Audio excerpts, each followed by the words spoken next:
According to what God has revealed to us today, I am adorning your face with the glory that I have. I am releasing the spirit of wisdom and the spirit of understanding to you in order to speed you up into the position of blessing that I have prepared for you. In spite of the fact that your life has been filled with a lot of activities and responsibilities, I want you to know that this is the time to sit at my feet and learn about me.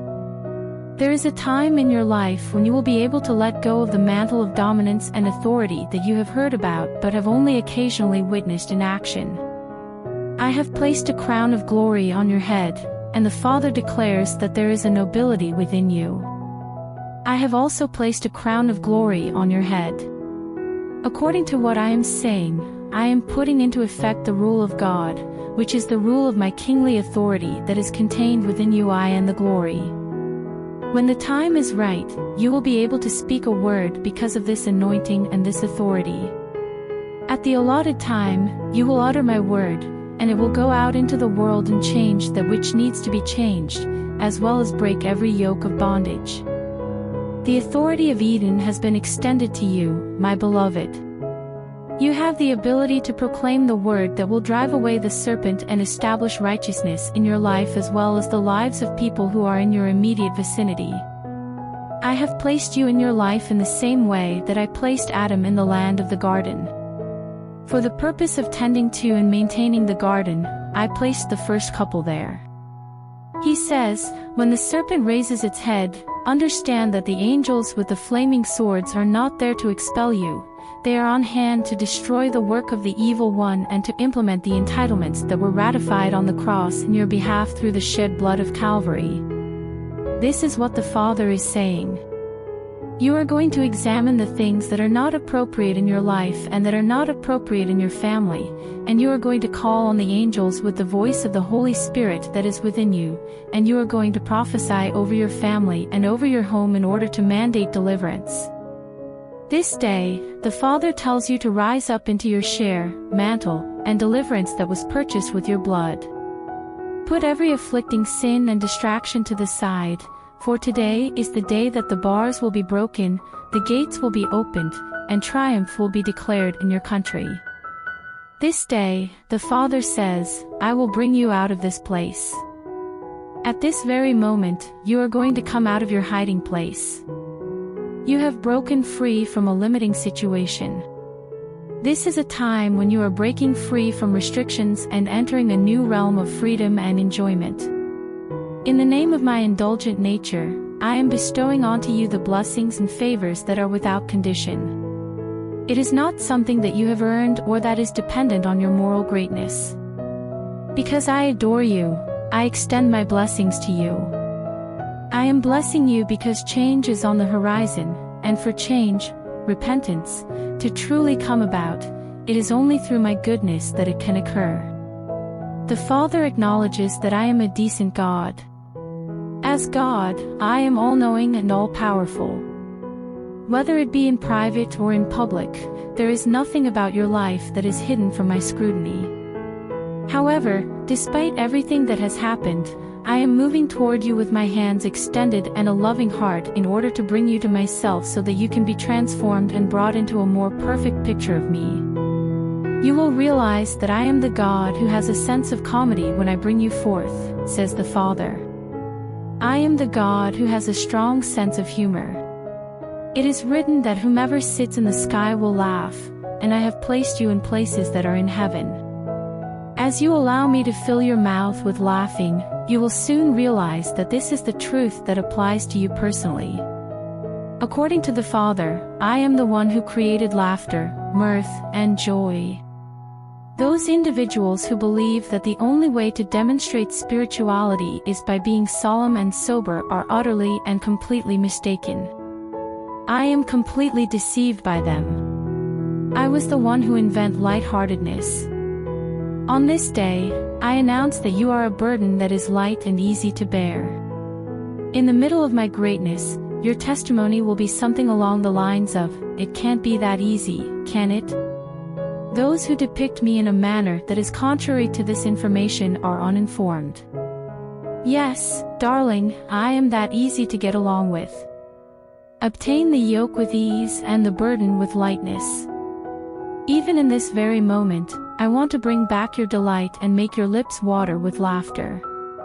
According to the Father, it is a brand new day. You have entered a new day, a new world, and a new beginning. This is a fresh beginning for you. In the same way that it was in the beginning, you are entering a season that originates from the book of Genesis, and everything in your life is undergoing a process of transformation and becoming new. It is going to be another run for you. There is going to be a game, and you are going to jump as high as the heart. I will put the dance in your feet so that you can thank me and experience the fullness of joy that is found in my kingdom. You are going to rejoice. Other people will approach you and wonder about this newfound joy, and you will respond by saying that the God of the heavens has provided for you in a brand new and fresh manner. The Father makes this announcement to those who are dear to Him. This is the hour of deliverance and healing, even miraculous recovery. For those who have become resistant to the truth of my word, I am opening the ears of those who are in your immediate vicinity. It is not going to be necessary for you to persuade or otherwise coerce them into coming to Calvary. I am opening their ears and speaking in the depths of their souls, says the Father. I am speaking to everyone. My Spirit will come to meet with them and cause them to realize my love and my care over those things in their lives that cause them to feel rejected and as outcasts in the earth. They will hear my sound because my Spirit will come to meet with them. I will lead them to Bethel in the same manner that Jacob did, and they will witness the angels of God ascending and descending upon the head of the human race. I will come to them during the nighttime seasons, and the skies will be opened. They will see and know them, and they will arrive at a position where they will succumb to the cross, which is something that you have waited for such a long time. Says the Father, your prayers have been heard, it is a new day, and in this newness you shall rejoice at those things that I am about to do. In today's message, the Father affirms that the phrase, forgive, release, and bless, is the catalyst for your own personal transformation into the highest heart's desire. In the same way as I stated in my word, the result of delaying forgiveness is anguish and constraint. Forgive, the Father instructs us. Let go of it. God bless you. Continue on. Move on from the past. I have the ability to travel across your history and rewrite your fate, but I will only do it in accordance with my timing and in accordance with my purpose. I pray that you will allow me to bless those who have wronged you, slandered you, and broken your trust.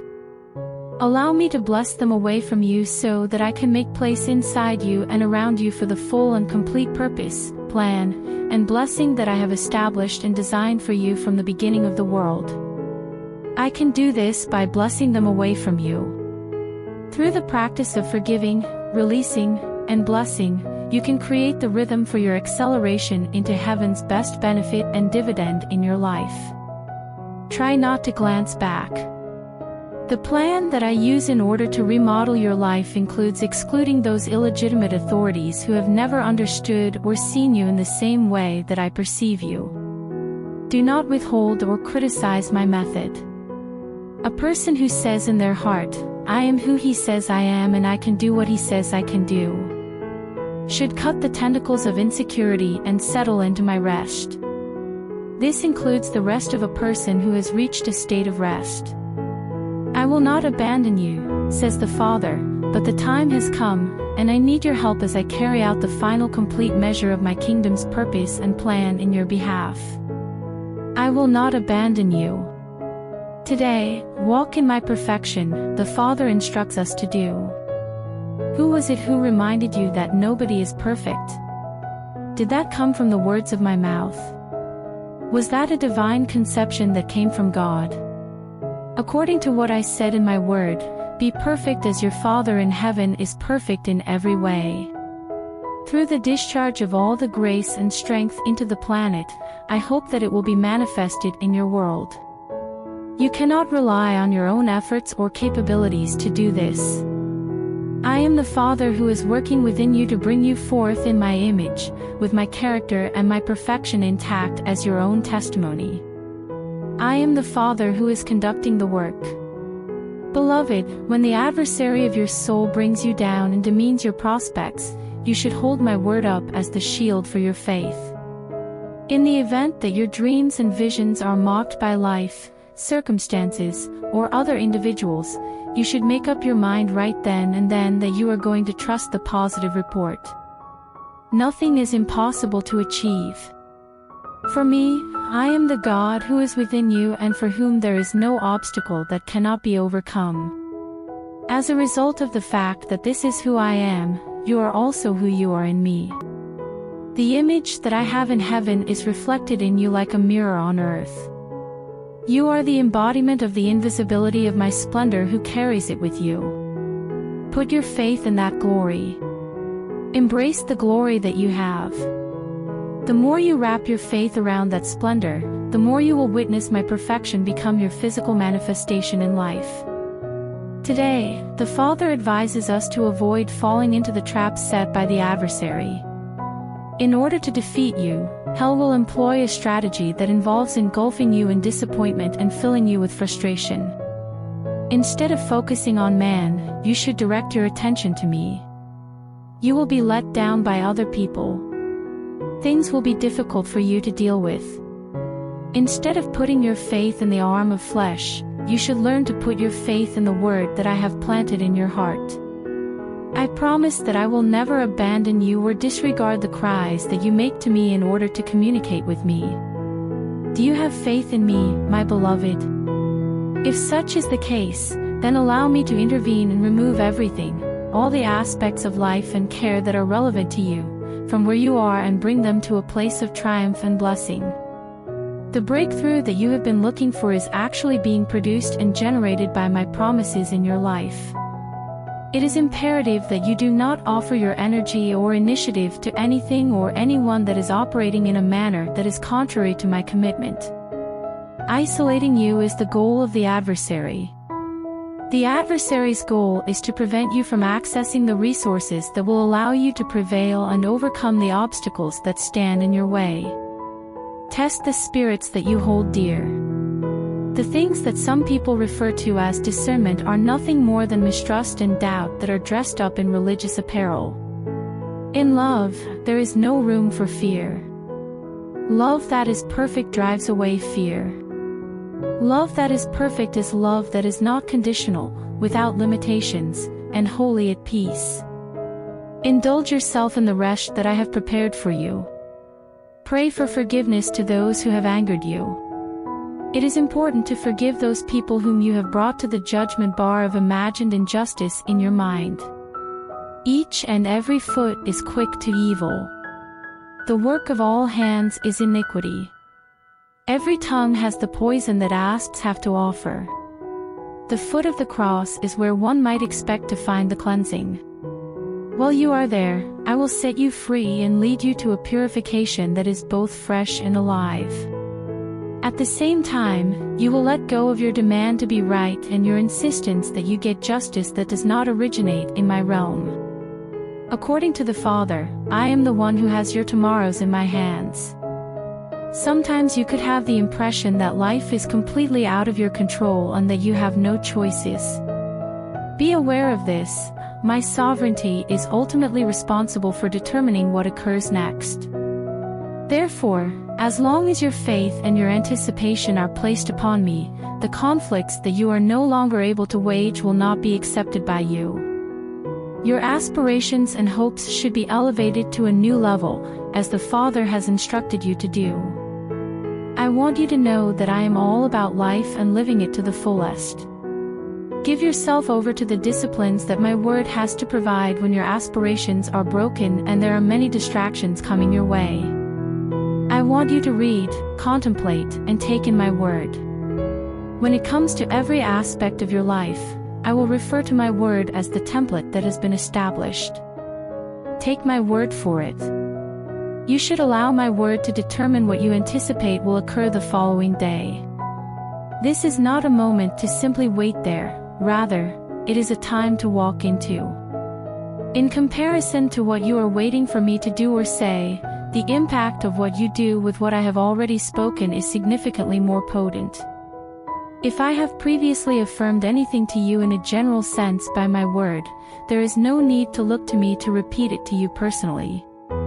What other credential could possibly be more compelling than the blood that was shed at Calvary in order to capture your attention and inspire you to have hope? A new day has begun, my dearly adored. Honor the commitment I made. The truthfulness of the certitudes that can be discovered in the Scripture should be firmly established by your trust. Throughout the entirety of the Bible, there is not a single witness that is outside the scope of possibility and accessible in your situation. I do not have any respect for individuals. When you put your faith into action in the same way that other people have exercised their faith, you will experience the same outcomes. Today, the Father instructs us to fortify ourselves. You should resist the urge to engage in conflict and argument and do not give in to it. Be resolute in your determination to keep a calm and peaceful attitude within your heart even when you are surrounded by turmoil and distraction. The key strategy employed by the adversary is to divert your attention because I will not permit him to destroy you. I have encircled you with my loving kindness, and I am guarding you with every power that I possess. You do not need to stop and pay attention to the threats that the enemy makes because that is all he is capable of doing. Threats that are unable to penetrate the shed blood of Calvary that is applied to your life and your heart by faith are the only things that the enemy is capable of. Have no fear. Don't let fear control you. Fear provides the adversary of your soul with both energy and access to you. Through faith, you are able to restrict and starve him out of your life. Do not become uninterested in achieving well. At no point should you become weary or exhausted from walking in simplicity before me. It is possible for some people to boast about their so-called profundity in spiritual matters, but it is important to keep in mind that the only people who genuinely walk in my kingdom are those who come as a child. For this reason, I invite you to approach me as a young child who yearns to be picked up, hugged, and cared for. Until the current distress is put to rest and becomes a distant memory, I will draw you to myself and hold you safe and secure until the time comes. Your focus should be directed toward the tasks and instructions that have been provided to you. Make preparations to apply yourself not to the distractions of the adversary but rather to the requirements of my kingdom on your own. Whenever you do this, you completely submerge yourself in my grace and my goodness. The words of the enemy that are dishonest and deceitful will be removed from your reach if you take this course of action. According to what the Father has revealed to us today, if you make the kingdom your primary focus, I will bring the joys of your heart into your life and experience. I have a plan for you that is so wonderful and brings you so much blessing that it is almost like a fantasy. As a foundation for your day-to-day existence, I intend to get you into the state of having your highest heart's desire and biggest dream fulfilled. It is both who I am and what I do. Despite the fact that many who are deeply rooted in unbelief have deeply held religious misconceptions. My relationship with you is the exact meaning of my goodness, and I am a good God who is set on doing good things until the entire bandwidth of my goodness is the basis of our relationship. You should put all of those ineffective plans and tactics to the side because they are nothing more than fruitless attempts to figure out how I am going to accomplish the things that I have planned for you. Put your trust in me. Just put your trust in me. It is time to rejoice and give praise to the activity that is the highlight of your day today. I've got this, the Father says, helping you to relax. There will be no more sluggish living.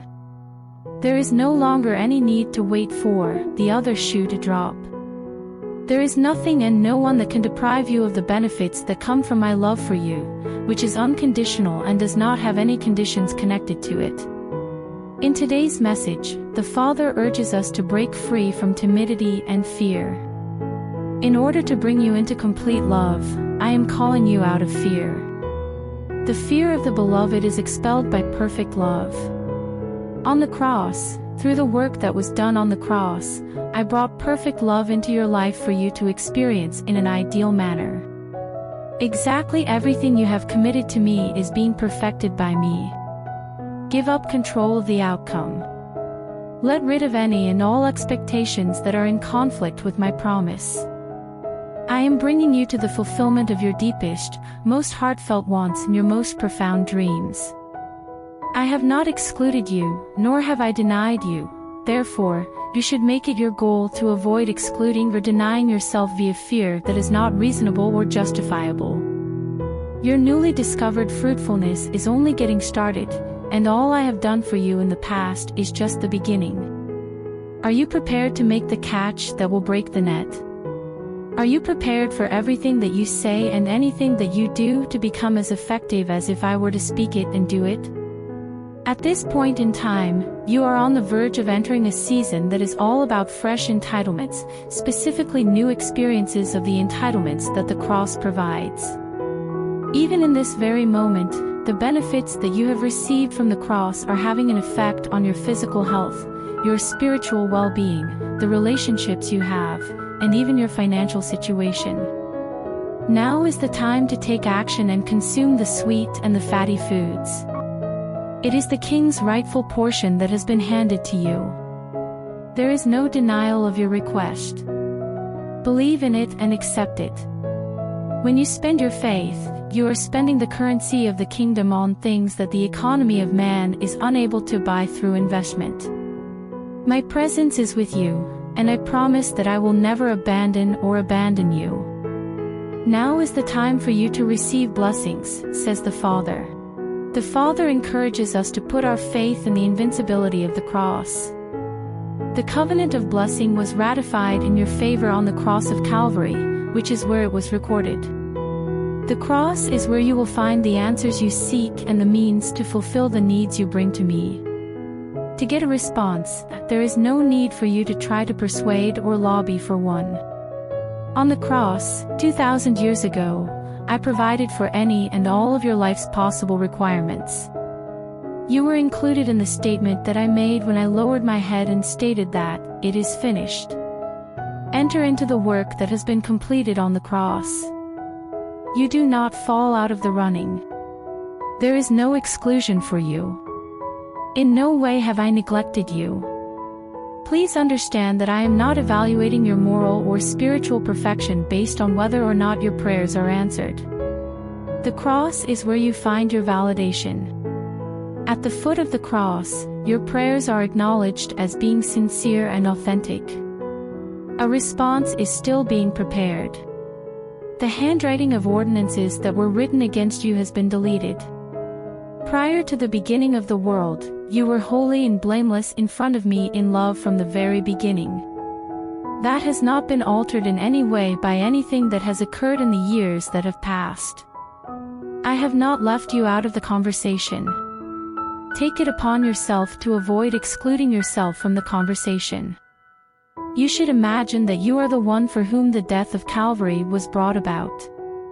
Without limit, without limits, and without conditions, my love for you is unlimited. Come to me when you are exhausted. Come to me when you are completely exhausted and ready to give up. It is I who will bring you into the place where I rest. As you surrender yourself to the hope of the cross and recognize that I have already answered every need, every cry, and every prayer from the hill of Calvary, I will bring about change, transformation, and liberation. Presently, the Father has communicated to you that the overture of heaven is being extended to you. Your life is simply constrained by the bounds of latitude and indulgence that are characterized in my heart for you. This is the only constraint that any limitations have. I am a patient person. I am known for my patience. Regarding you, the only things that come to my mind are tranquility and concern. However, you should be aware of the following. The demonstration of the cross is the absolute and definitive expression of my loving kindness and mercy not only for you but for all of mankind. This is something that you have been taught from the beginning as well. My son was subjected to the most intense manifestations of my wrath and judgment when he was shown on the cross. No information was hidden. So where is the anger then? It is no longer effective. But where is the judgment? The only place it can be found is just beyond the boundaries of what is encompassed by the blood that was shed at Calvary. There was a complete payment made during the time when I sacrificed the Lamb of Heaven for you. Why do you believe that you have not been rewarded for the numerous failures and terrible mistakes that you have made throughout your life? I am a God merciful and a Father who loves His children. My patience is beyond any human metric that can be measured. You are the only thing that can stand in the way of my mercy, and that is when you choose to disobey me in such a way that you shut yourself off from everything that heaven has provided for your benefit. Take into account the completeness of my love. On this day, I want you to be aware of the depth, height, and breadth of my love, which is being poured out in an endless manner upon you and upon all of humanity. This is the salvation that lasts for all of eternity. Make your way to me. When it comes to opposing you, there are no angels armed with swords that are blazing. Just the foot of the cross is the only thing that calls to you. This grace is being extended to you on this particular day. Please come and get purified. Come and you will feel revitalized. I invite you to take part in the purifying waters of my unconditional love and to be refashioned into my image in a fresh and contemporary manner. When you pray, your breath is never wasted, according to what the Father has told you today. Encourage your mouth to pray, my dear. My will has been transmitted to you through the use of my word. In the form of prayer, return my will to me. The embers that are placed on the altar in front of my throne are your prayers. During the time that you are praying, they are presented as a fragrant offering. There is a fragrance that is received before me as incense in the throne room, and it is comprised of your prayers. My throne is surrounded by the environment that is established by your prayers. In spite of the fact that the adversary views prayer as a cathartic act of desperation, I am here to tell you that prayer is the trigger in your life that brings about transformation. Prayer is a powerful tool that can transform the ordinary into the miraculous.